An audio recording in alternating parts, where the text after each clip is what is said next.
కర్నూలు జిల్లా ఆలూరు అంబేద్కర్ సర్కిల్ క్యాండిల్తో భారీ ఎత్తున నిరసన తెలిపారు. భారతదేశంలో ఉన్న మత సామరస్యాన్ని చూసి ఓర్వలేకనే ఉగ్రవాదులు దాడికి పాల్పడినారు. భారతదేశ సమైక్యతను దెబ్బతీయడానికి ఉగ్రవాదులు ఇలాంటి పిరికిబంద చర్యలకు పాల్పడుతున్నారు. ఆలూరు అంబేద్కర్ సర్కిల్ కూడలి నందు టీచర్ నాగరాజు అధ్యక్షతన నిర్వహించిన ఈ నిరసన కార్యక్రమానికి జనసేన నాయకుడు రంజిత్ తదితరులు పాల్గొని కొవ్వొత్తులతో నివాళి అర్పించారు. కాశ్మీర్ లోయలో మన హిందూ ముద్దుబిడ్డలు వేసవి విడిది కోసం కాశ్మీర్ లోయలకు పర్యాటక ప్రదేశానికి వెళ్లడం జరిగింది.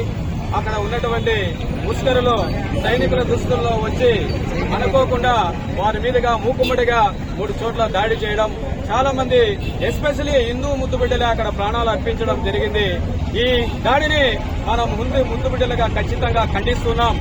ఆ రోజు జరిగినటువంటి విషయంలో మన ఆంధ్రప్రదేశ్ నుండి 2 ముఖ్యమైనటువంటి వాళ్ళు మధుసూదన్ రావు గారు, తర్వాత విశాఖపట్నానికి చెందినటువంటి వారి 2 ప్రాణాలు అర్పించడం జరిగింది. వారు బంధువులు నిజంగా అక్కడ ఉన్నటువంటి కొత్తగా పెళ్లైనటువంటి వాళ్ళు కూడా అక్కడికి వెళ్లి వేసవి కాశ్మీర్ లో పెహల్గామ్ లో జరిగినటువంటి దుర్ఘటన మన అమాయకపు పర్యాటకులు అక్కడ విడిది తీయడానికనే కాశ్మీర్కి వెళ్తే అక్కడ పెహల్గామ్ లో టెర్రరిస్ట్ అటాక్ జరిగి అక్కడ 28 మంది పైగా ప్రాణాలు కోల్పోయారు. మన భారతదేశ భూభాగమైన కాశ్మీర్ లో వాళ్ళు విడిది కోసం వెళ్తే ఇలాంటిది జరగడం చాలా బాధాకరమైన విషయము. ఇది కేవలం ఒక మతాన్ని ఉద్దేశించి చేస్తున్నారు. డైరెక్ట్ గా వాళ్ళు అక్కడ ఉండే ఆధార్ కార్డులు చెక్ చేసి హిందువులను చూసి మరీ చంపుతున్నారంటే ఇలాంటి ఉగ్రవాదులను కఠినంగా శిక్షించాలని కేంద్ర ప్రభుత్వం మోడీ గారిని అయితేనేమి మిగతా వాళ్ళందరినీ హిందూ తరఫున ఖచ్చితంగా స్టాండ్